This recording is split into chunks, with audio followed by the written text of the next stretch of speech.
warahmatullahi wabarakatuh.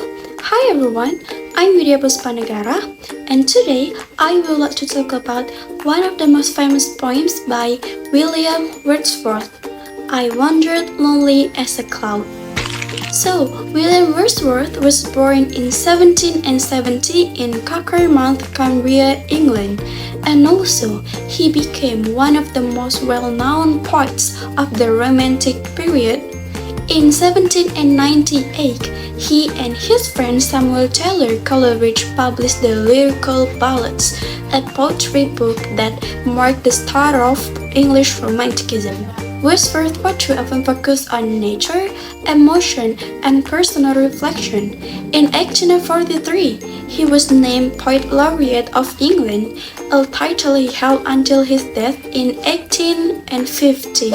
Wordsworth wrote many great poems, but here are some of his most famous ones. The first one is I Wandered Lonely as a Cloud, and the second one is Teacher Navy, and the third one is The Prelude, and the fourth one is Ode, Intimation of Immortality. And let's look at the sum of its key elements. Here there is rhyme scheme. The poem follows a clear pattern like A, B, C, C in each stanza. And also, this poem has theme, like the theme is the calming beauty of nature in solitude. Let's take a closer look at the poetic devices used in each stanza. I Wandered Lonely as a Cloud by William Wordsworth. This poem is made up of 4 stanzas. Each stanza uses different poetic devices to show how nature affects the speaker's feeling. Let's take a closer look at each one. So here is the first stanza. This stanza introduced the speaker's first impression of the daffodils. It uses imagery side, especially visual, like golden daffodils beside the lake and beneath the trees. The tone feels peaceful and full of wonder. And also there is simile, like lonely as a cloud, that shows how the speaker feels at the beginning alone.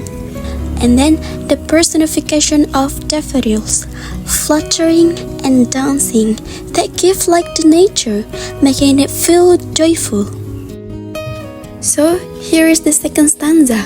There's alliteration appears in stars and shine, and also the imagery focuses again on sight, like stars twinkling and daffodils tossing their heads, and the tone becomes more joyful and lively. There is another simile, like continuous as the stars, that is showing how many daffodils there were, and more personification that making the daffodils seem playful. So, this is the third stanza. This stanza shifts to how the speaker reacts. The line gazed and gazed uses repetition to show deep admiration, and also he notices the wave dancing, but says the daffodils are even more cheerful. The tone is cheerful and delight, and also personification is used again, the wave dance. And this is the final stanza, or the fourth stanza. In the final stanza, the speaker reflects on the memory. Words like pleasure and pensive show alliteration, and inward eye is the metaphor for memory or imagination. The tone is peaceful, joyful, and nostalgic.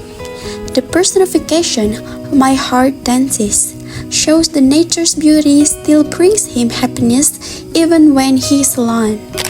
And also, to wrap up, let's talk about what this poem really means.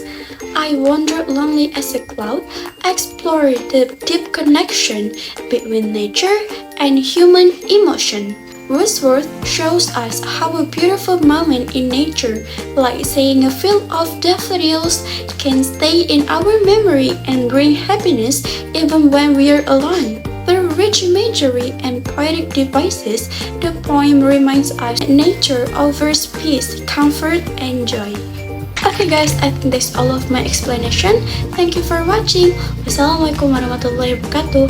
Bye!